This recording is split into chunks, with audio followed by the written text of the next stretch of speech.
What's up, everybody? This is Manny Fraser, and you are watching the Wealth Hustle Podcast. This podcast is about the wealth hustle that you're on right now because you started watching it.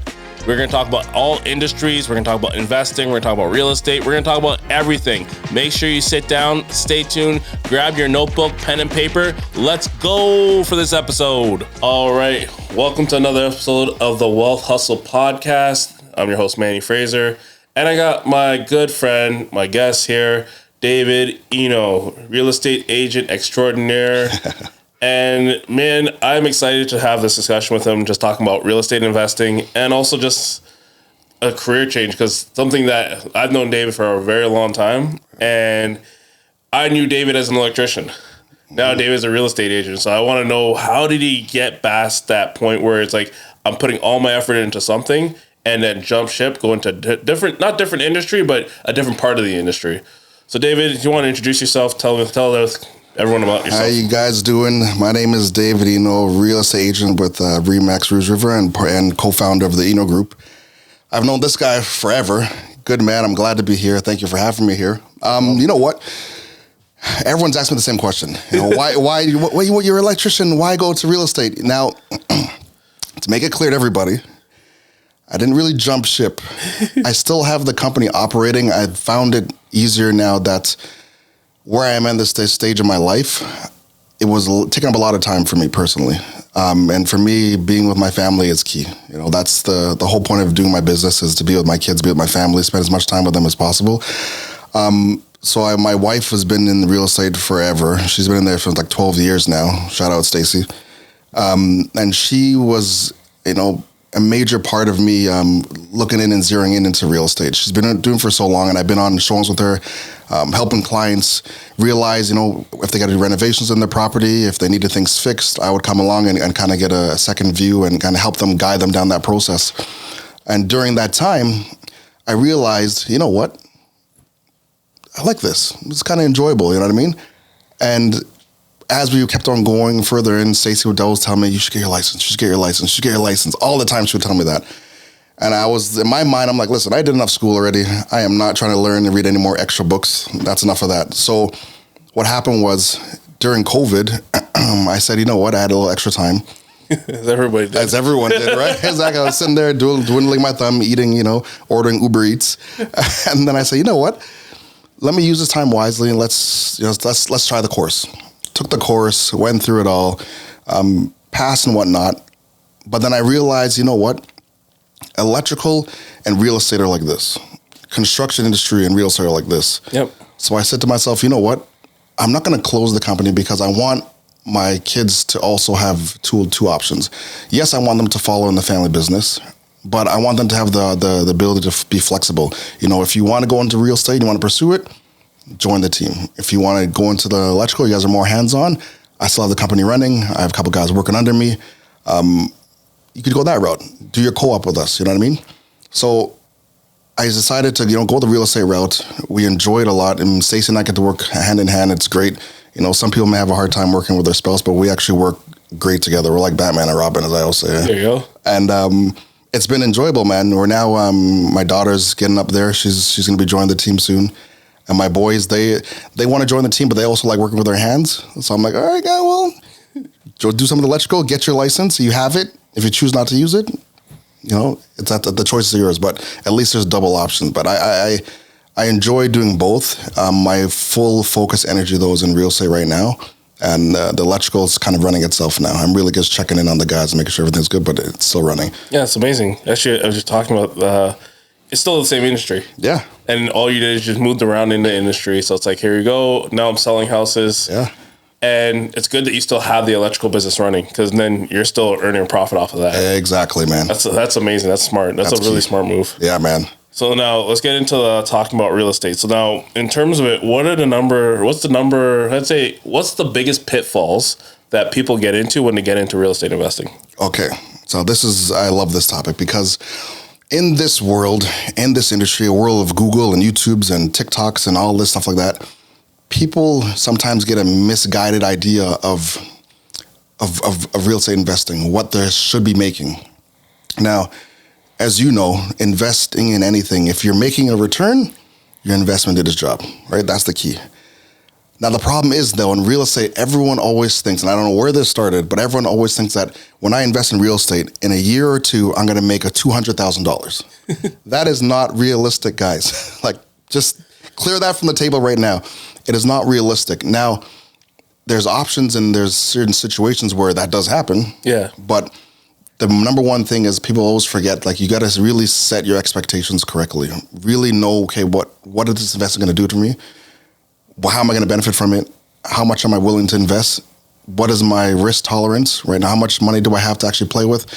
Keeping a realistic, balanced view is the number one step. And the other thing is being prepared. A lot of times everyone thinks that they may come into money and they just throw money at a property and they think that it's going to produce some amazing return. That's not the reality of how it works. You really got to do your research. And one of the biggest things, like I said, because we're in a world of, social media and YouTube and all that kind of stuff, everyone always thinks that they can wing it themselves. I wouldn't try, or another person wouldn't try and pull wires in their house electrically if they didn't trust an electrician to come and guide them, right? Yep. So in the same thing with real estate, you need to have an individual who's well experienced and well versed in real estate investing to help guide you along this path. That's number one. So come up with that game plan, know who you're going to be working with, break down your whole situation with them, and come up with a realistic plan of what this investment is supposed to do for you. If it's going to be a long term, it's going to be a short term, figure that out before you even go anywhere. Yeah. The current laws that we just in place actually help you now, right? Yes. This is the best. So our current laws, I'll say this gingerly, our real estate world in Ontario especially, there's pros and there's cons to it. Now, when it comes to being a real estate investor, if you're buying a property, let's say a multiplex, a duplex, whatever the case is, you're going to become a landlord. Now, we all know that being a landlord in Ontario is very difficult. Yes. It's very difficult, and it's really catered to protect tenants, which, tenants deserve to be protected. I get that because, it's a lot of, unfortunately, bad apples in the world. Yeah. But to be a landlord in Ontario is very risky. Yeah. Calgary, on the other hand, that's a beautiful place to invest if you want to invest because the laws are kind of more catered to protect landlords. A lot of people didn't realize that, but it's the truth.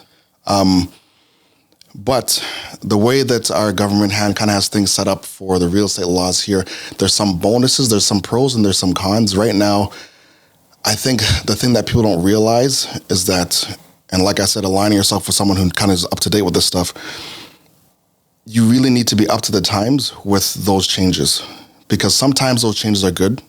Sometimes those changes are bad. Sometimes they have major tax implications that people don't stop to think about. Yeah. And that return that you would have had, guess what? Is going right to Ottawa. Yeah. Right to the government's pocket. So some of the laws are great. Some of them are good. But you really need to navigate that and understand a lot of those laws and those changes very well. And the only way, and honestly, guys, I'm saying this sounds like a sales pitch, but the only way is really working with someone who's up to the times with those laws. Because as a regular person, you're not going to be able to, you have a regular job. You got a job, you got life. You're not going to be able to keep up with all those different rule changes. But the person who's in the industry and that's their full-time job all the time, they're the one who's going to be able to inform you and let you know, just so you know, before you go this path, this is what happened. This is the new change. How does it affect you? Right. So it's major. Yes. So going into, so you mentioned Calgary. So now how does one going into real estate investing look at different properties and assess them? Like, what are you looking for? Okay. That's great. So I'll give you guys an example. Whenever you're looking at any type of investment, we know there's construction happening all over. There's all over. Condos, communities, they're building left, right, and center. The government's just pumping it, right? Now, the thing is, you got to look at it this way. I personally, this is me, I like buying pre-construction condos. That's my thing, right? It's easy for my lifestyle. I don't look at the building because at the end of the day, a condo is going to be a condo. Buildings are buildings. They're always going to have some of the basic same things, right? But I don't just look at the building. I look at what's happening around the building. What's happening with that city, that location. That's going to be the major key factor when it comes to an investment property, what you're looking for. For example, I'll give an example. One of the ones we're working on and we did extremely well, and that project has blowing people out of the water is the Pickering City Center. That project, I don't think people realize, they hear about condos, they hear about 10 buildings, but what's happening in the city of Pickering is what is the key to selling in that area, where there's so much happening. Durham Live's coming. We have Porsches bringing their racetrack there. You have the casino that was built. You have a hotel that was built. You have an indoor water park coming. You have Tri Brothers movie film studio. They're going to be filming Netflix, Disney Plus. There's so much happening in Pickering itself. Yeah. Is that so when people invest and you're putting your money somewhere, I want to know that, okay, well, what's happening? What's going to sustain and support my investment, right? When that happens, all that business comes, what does that create? It creates a larger tenant pool. All those people who are going to be working at all those places, all those people who are coming to be visiting the city, they all always need somewhere to live. They will need somewhere to live. They need somewhere to stay. You may have a duplex that you turn into an Airbnb. You make it nice and fancy. People are coming from out of town. They stay in that Airbnb because that 5-person family, like I have, can't stay in a hotel because we got to pay for 2 rooms, unfortunately. They're always scamming us large families, but those large families, what do? They look for an Airbnb, right? Yeah. You know what it's like. You get an Airbnb, at least I could have a large space. And guess what? It's close distance to that major entertainment hub now. That's going to be the big. So like I tell people, like, it's not just the project, it's what's happening around that project. What's going to sustain it? Is there transit close by? Is there businesses where the tenants will be able to work? Are they close to work? Are they close to the airport, right? There's a lot of things like that you got to look at and structure it so that it works with your lifestyle. Not every project is for everyone. It has to work with your life. Your life is different from mine. My life is different from the other next person. So how can that property or how can that investment work for me now in this period of my life right now? Yeah, that's one thing. You mentioned the airport. This is the one thing that gets me with the way that we designed this city.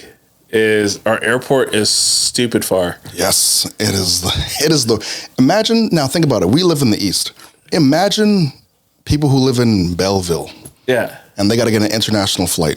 They got to go all the way to Pearson, man. Yeah. That is the worst possible thing. Now, in 2016, we had a meeting with the mayor at the time for Pickering, and they brought all these agents into the Cineplex Theater, and they kind of gave them the plan of what's happening in Durham. Now, we were told the international airport is a go for Pickering.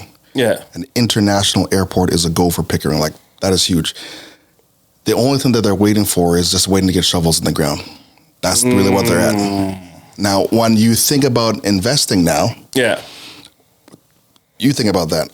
You having a property that's close to an international airport. Yep. Right. So when I was talking about like Durham region, like there's so much land there, yep, and there's so much to build.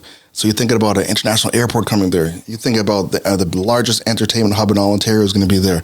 You're thinking about downtown Pickering will be considered downtown Durham region. Like that's where you want to put your money. Yeah. In the 80s when Canada's Wonderland was built. Yep, fun. Think about that. That was like just farm area, man. Yeah. You get properties for under $100,000. But as soon as they announced that in 84, the property skyrocketed. Average price in Vaughan right now is like $1.5 million, man. Yeah. They got a new hospital now there too. Same as Mississauga. Yes, right? Look at that. So you, like you said, you really got to look at not just the project, what's happening around it.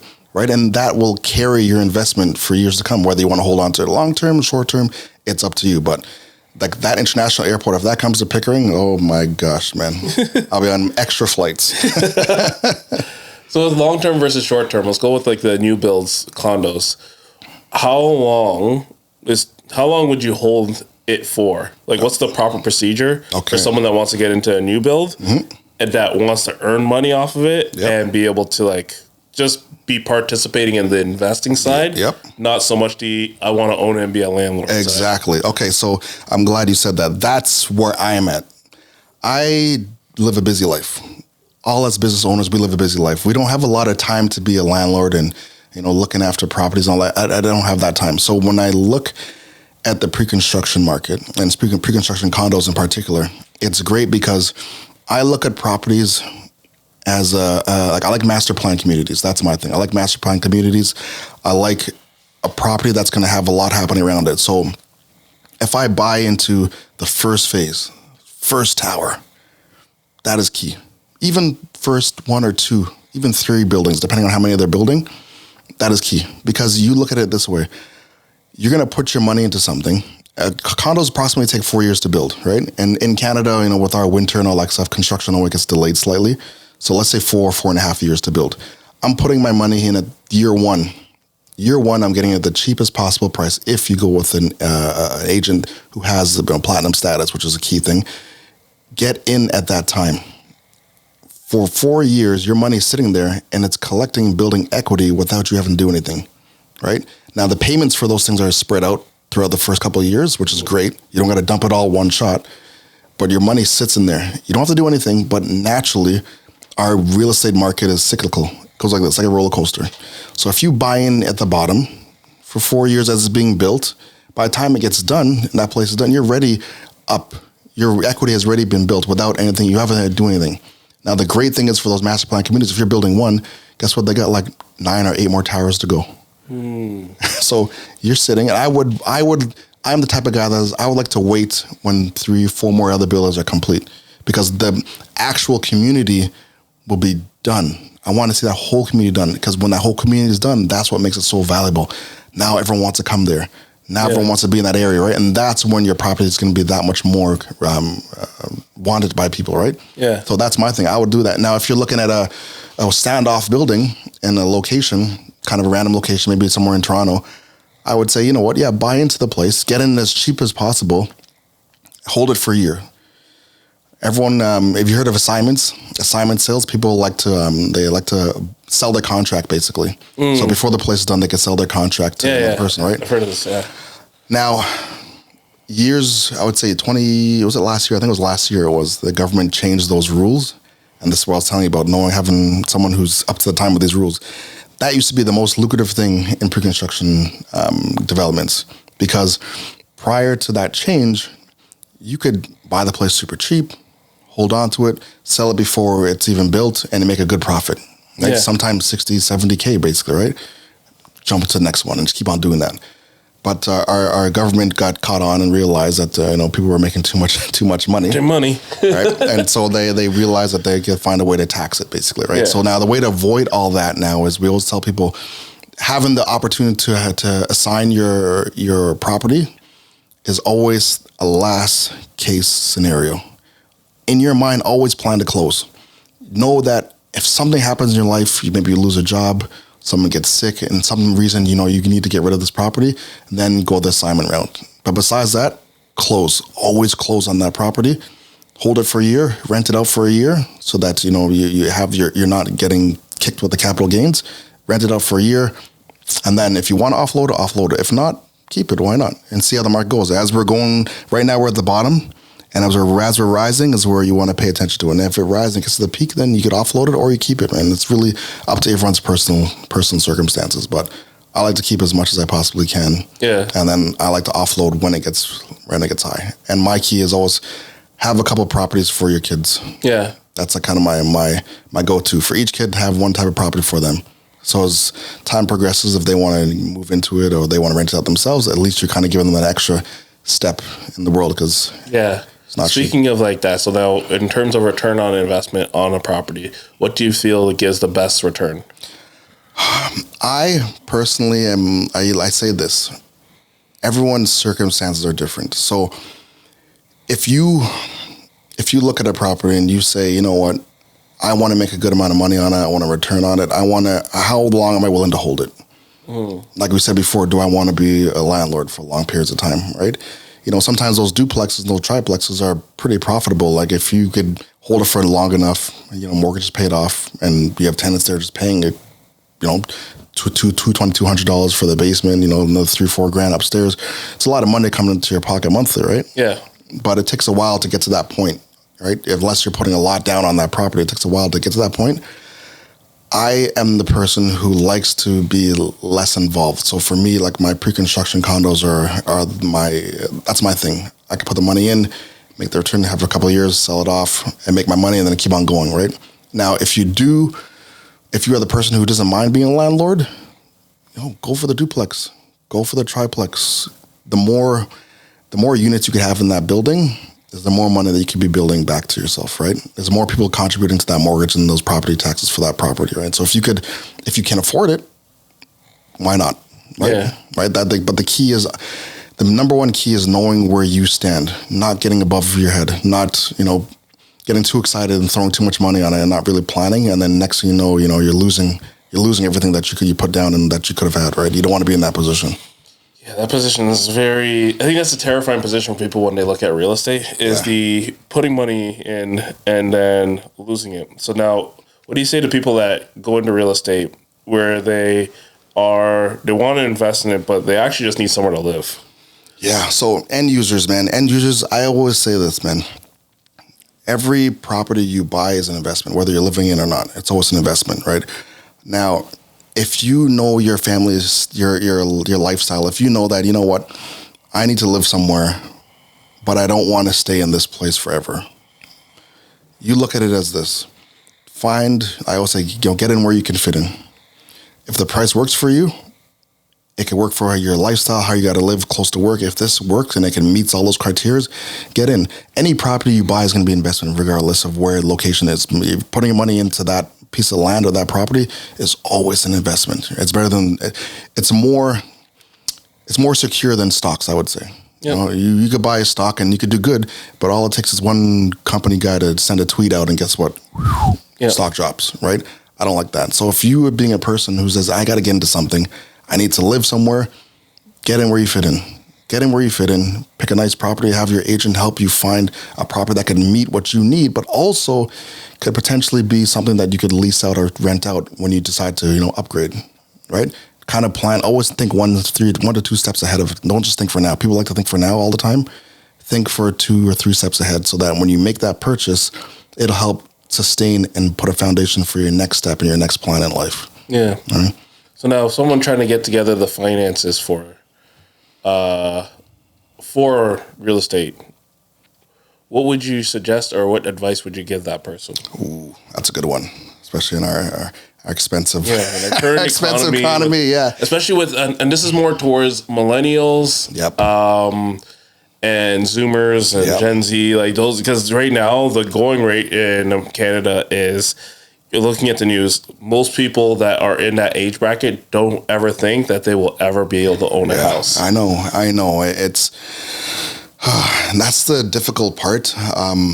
Unfortunately, the thing is our media doesn't help with that. And they kind of put a lot of they scare a lot of people. The thing is this, a lot of times people think they got to do everything by themselves. If me and you know we have a certain amount of money, but we both want to do the same thing, tag team, pair up, put your money together, right? When you go to purchase this property, the lawyer's going to put everything on paper, make sure everything works out perfectly, depending on how much you put in, depending on how much I put in. I'd rather go in with somebody to be able to get something now than to try and wait and save enough to chase an economy that's going to keep on going up. It's not going to, you can't make enough and save enough to keep up with the real estate market. Yeah. As you make the money and you get to this threshold, guess what? They've already gone up another 50 grand. Yep. So you're running a race that you'll never win. So I always tell people, listen, if you can't do it by yourself, ask a cousin, ask a brother, ask a sister, ask a mom or dad, pair up with somebody. If you can't do that, well then, and if you own existing property or your parents own existing property, ask them, Most of the times our parents may have a property that's fully paid off. And we always have that mindset of, I just need to pay my mortgage off and I'm good for life. Well, that's great. But now if your house is worth $1 million, you have $1 million sitting in a bank account that's doing absolutely nothing for you. Yeah. Right? And sometimes people kind of forget that. You paid for this house and this house is paid off, but what is that money doing for you? It's sitting there waiting for you to, slowly, pass away. Yep. So why not take some of that? Not all of it, take some of it and use that to help go into another investment, help you buy a property, help get your kids set up, right? So there's so many different avenues of financing, and our team, we have an amazing mortgage broker. They know how different ways for you to get that money, to move that money, help you qualify to get those mortgages. But the thing is, a lot of times with the media, people watch the news, they get discouraged, and they give up before they even start the race. Yep. That's the number one thing that we tell everybody. The news can be so depressing. I personally don't like watching news all the time. I always have CB24 running in the background when I'm doing my work orders. So I can hear what's going on. I know what's happening, but it's depressing, man. It is. And you could really make everyone so sad to the point that they just give up, right? Yeah. It's easy to give up. And like I said, you're giving up before you even start in the race, before you even put your sneakers on, before you even get dressed, you've already given up. And if you do that, well, there's no one can help you really, right? But if the biggest thing is, ask questions, ask people, get the knowledge. It's free. It's easy to ask me a question. It's easy to shoot me a text. Reach out to me on Instagram. Reach out to anybody, really. Ask a question. Can you help me? I am the type of person I love to help people. That's the king. I love to help people. There's no point of me doing well or the small group of people doing well and you can't help everyone else do the same, especially when you know they're capable of it. They just don't know. You don't know what you don't know. Yeah. Right? You don't know what you don't know. And the best feeling in this business is helping somebody who thought they couldn't do it. And then when they do, seeing that smile on their face. Yeah. They could say, I own a property. They tell their friends I was able to own a property. Like, that feeling is the best feeling in the world, man. Never mind the pay. Yes, everyone likes getting paid. But when you can see that change, that knowledge you gave them is helping not just their life, but their kids. Yeah. And that's setting up their future. That is like the best thing ever, man. Right. So the financing aspect, like there's many options. It's just ask the questions. Reach out to us. Reach out to our team. We will show you. We will help you. Yeah. Yeah. Because I definitely agree with you. The media does give you a false narrative of the factor that people can't afford it. But it's really weird when I think about it because the way the media talks about it and basically looking at it as an economist and if the media is talking about the way it is, within the next 30 years, no one's going to own a house. Exactly. So then we're going to be living in tents. That's why I'm like, so who's going to be owning the houses that are all around here? Yeah. And then what's going to be happening? Right? Why else? I always say, like, why else would you push? And you have it all over the news. We're going to build. We're going to build. We're going to build. We're going to make more properties. We're going to build. We're going to build. Okay, well, if we're doing all that, well, there's got to be a reason. We're not going to be building places for no reason. Well, people have to live in it. Well, that means the government, they know there's ways for people to afford it. They know, but like I said, you don't know what you don't know. Yeah. And at the end of the day, the way the economy is set up, those landlords need tenants. Yep. So that if we don't have tenants, then nobody's real estate investing. Yeah. Right. So the people who do give up, you do end up becoming a tenant. Yep. Right. And do you want to be a tenant forever when you have the opportunity to be a landlord? You just got to ask the questions, right? But the news really puts a weight on people's shoulders and you really get depressed and you count yourself out too early, man. You know? I despise seeing that. And I tell my kids the same thing and all the other ones we meet up with. I'm like, just forget what everyone else tells you. Let's sit down and let's come up with a game plan because there's always a possibility. Yeah. Always. Oh, yeah. So there's tons of ways to make money. Yeah. You just got to figure out what works for you. What works for you, man, right? That's the thing. Like you said, what works for you may not work for me. Yeah. But having these conversations and talking amongst people who are doing it, hey, that's how you get knowledge. Knowledge is the key. Yeah. Right? I've heard of like OPM, other people's money. Yeah. Because then you can utilize that to now go into real estate. So let me ask you a question. Have you heard in terms of investing into foreign properties, what's your thought process on that for the common investors? Like, you have a lot of people that are first generation Canadians that were born here, but their parents have property back in some Caribbean place. Yep. Some of these parents are now getting older and they're passing along these foreign properties. Yeah. What would be your suggestion to people that now own these foreign properties? Should they be keeping it, selling it, or getting it? You know what? I always say, the Lord ain't making any more land. Yeah. So if you own it, and a lot of times, sometimes if it's already paid off, depending on the location, that's another thing. Like we said before, owning something is great, but for it to really develop and make you a lot of money, it's what's around it. Yeah. What's in the surrounding areas? Is that property a beachfront property? Can you build a house on it? Can you build like your own little duplex, triplex, rent it out, Airbnb it? Can you do something like that? Or is it a property that's, close to farmland somewhere where you could, lease out the property to someone who wants a farm, right? For buying in foreign places is spectacular. We are doing a project in Costa Rica right now, and for the people who can't purchase here, now this is crazy.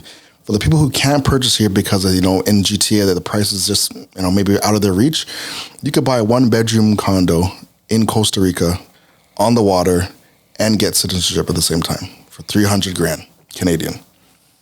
Think about that.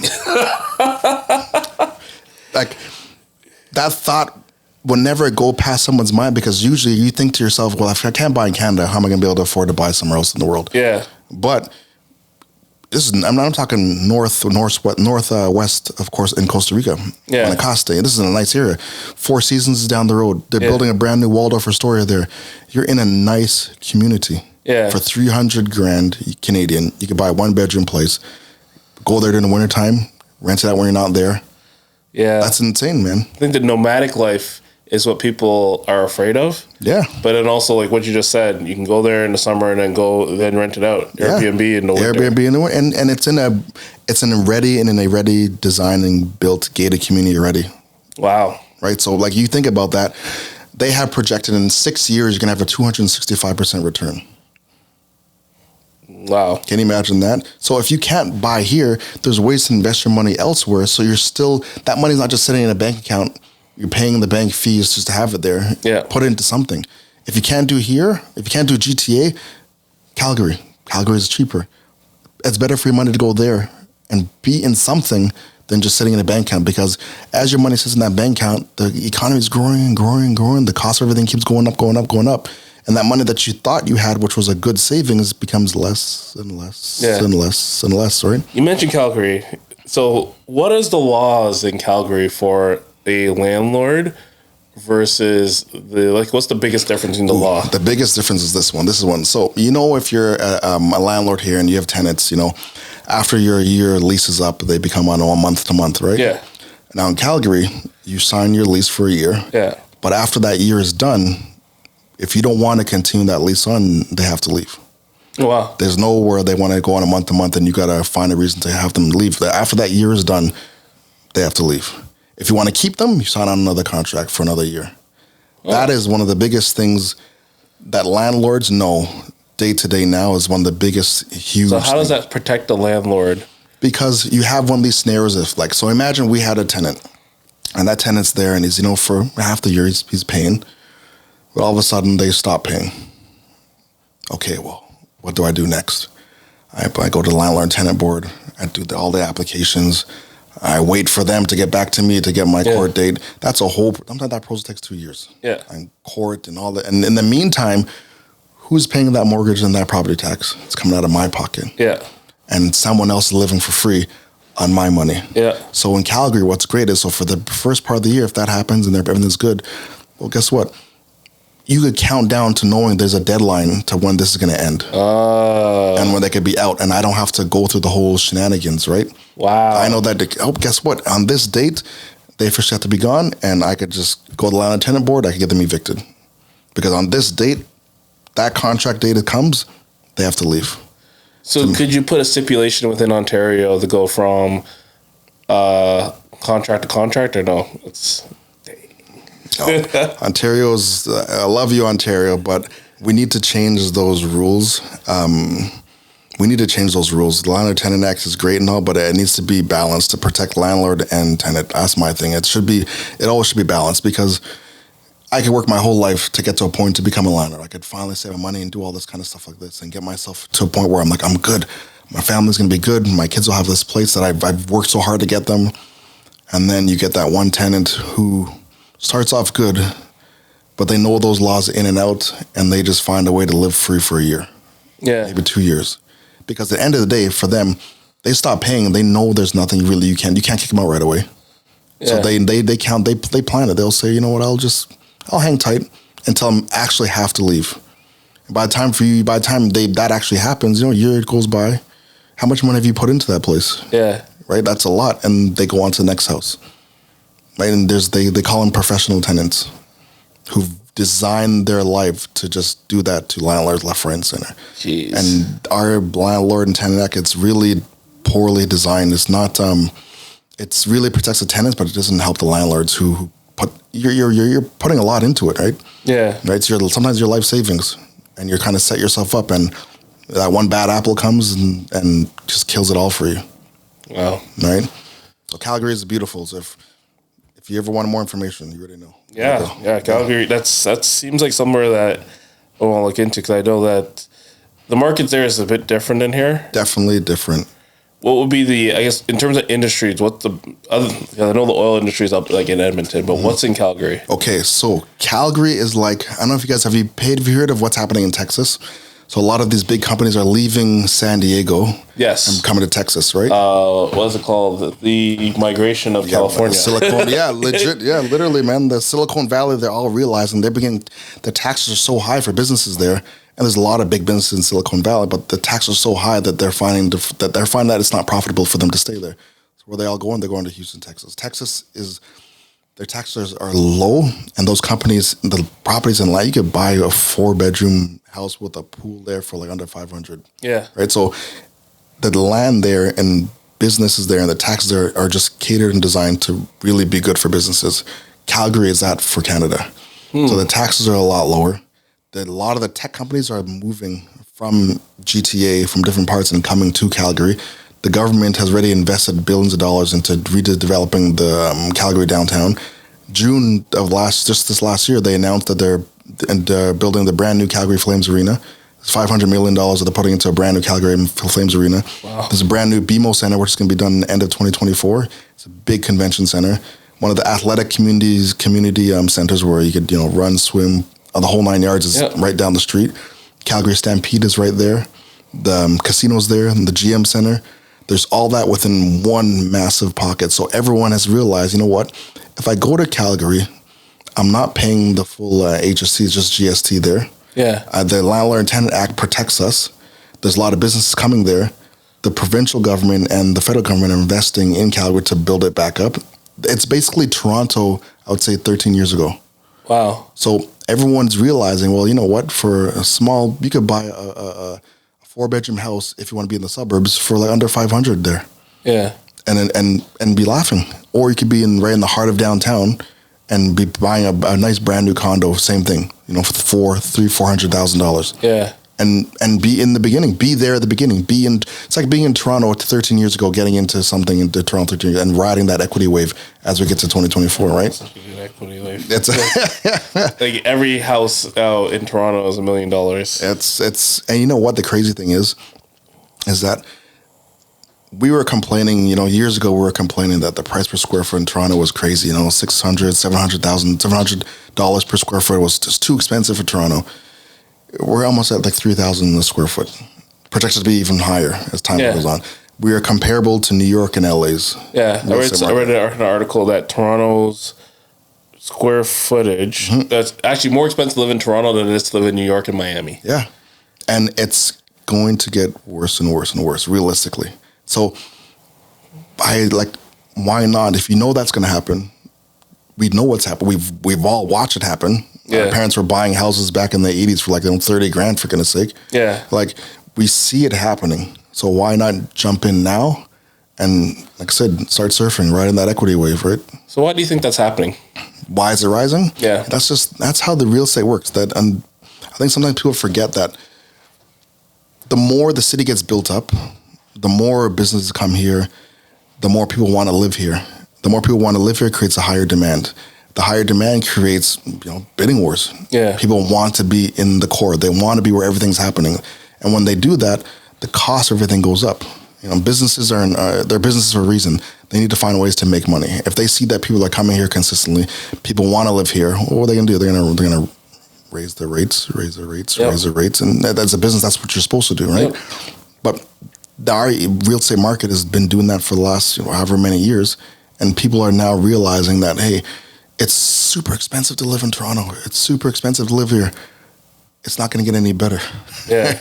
It's going to get more and more people every year. As they say, 500,000 people are going to be coming into the country. Yes. 500,000 people. Yeah, and half of them are going to be in the GTA. Yeah. And what people forget too, these are not like, it's not like refugees are coming here. They went through the whole application to come in. They're immigrating here, but a lot of them are coming with money in hand. Yes. Like they are coming with money. A year ago, we helped someone purchase, and this blew my mind. They were from Congo. From Congo.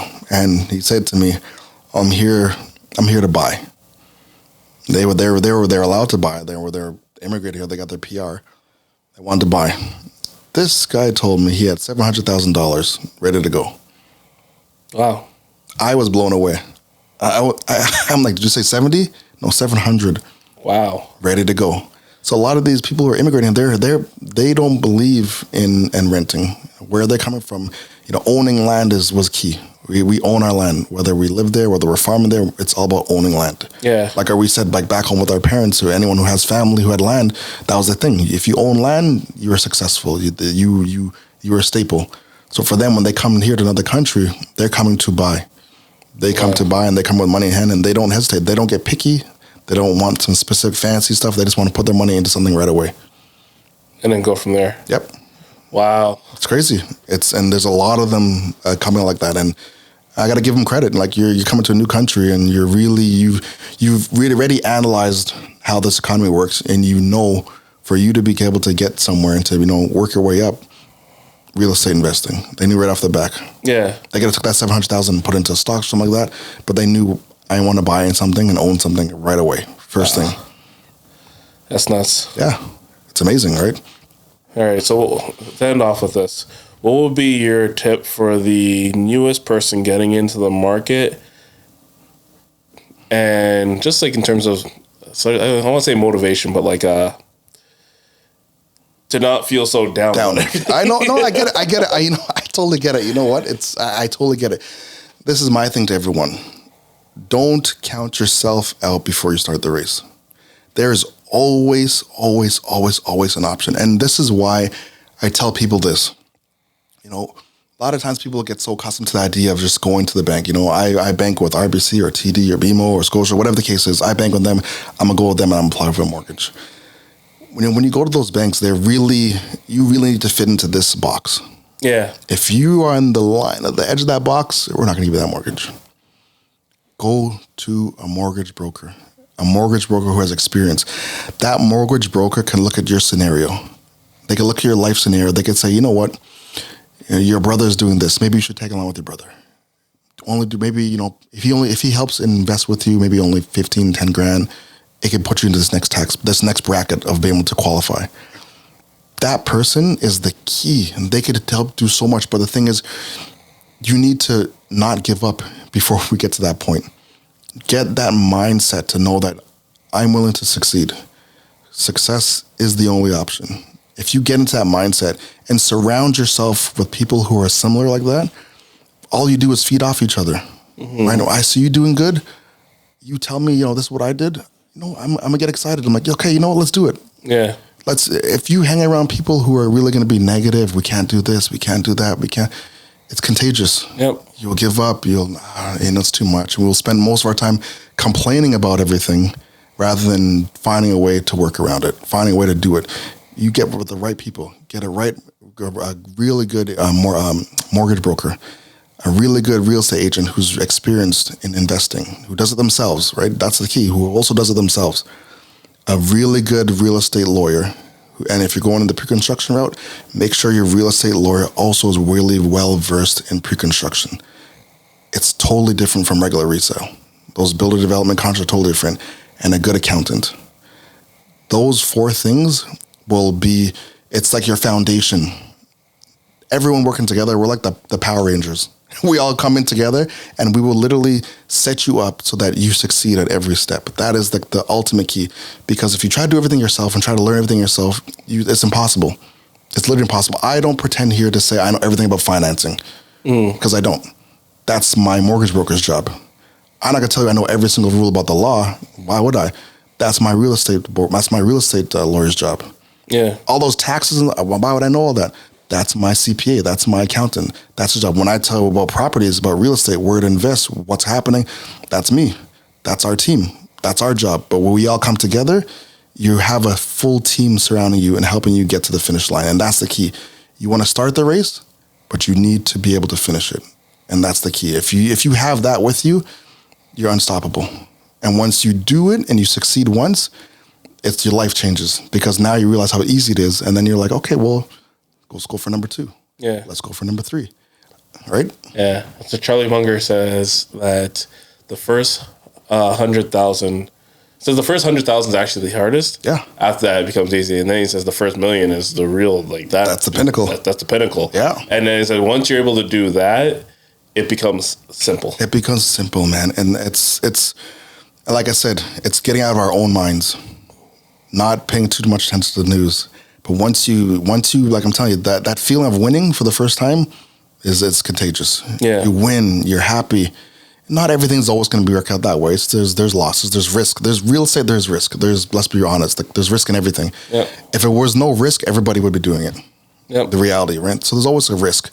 But you understand these risks before you get into it, and someone braces you and gets you ready for it and preps you for worst case scenarios. That's the key. Not best case scenarios. We'll prep you for the worst case scenario. Yeah. So if something does happen, you're ready for it. And if it does happen, you're good, right? But knowing that you will be able to win once you have the right people around you. And once you do that, the sky is the limit. You just keep on going and you set yourself up. You set your kids up. Your parents who've been sitting on $1 million in a bank account for years and want to go back home for half the year. Now they'll be able to do it because you've gained that knowledge and you teach it to them. Yeah. And then your aunts, your family, your brothers, your circle, all your close people, you'll be able to help them realize the massive potential that is there, right? But the first key is starting. Start with the right people. I like it. I love it, man. All right. So, David, where did everyone find you? Oh, guys, I'm easy to be found. My last name is the easiest thing to be found. Eno. David Eno. Search me on Instagram. Search me on Facebook. If you can't find me, Stacy Eno, my partner in crime, Stacy.Eno on Instagram, on Facebook. We're easy to be found. Guys, we are here to help. Like, that's my thing. I want to see people succeed. And nothing brings me that much more joy than watching people succeed and watching the next generation come up and realize the potential that they have. That's great. All right, guys, that's it for today. If you liked this video, which I know you did, make sure you like, subscribe, send it to a friend, leave a comment. What I want you to do is I want you to leave a comment about where are you struggling with in terms of real estate. I'm going to get David on here again. We're going to talk about that, okay? All right, that's it for today. Peace.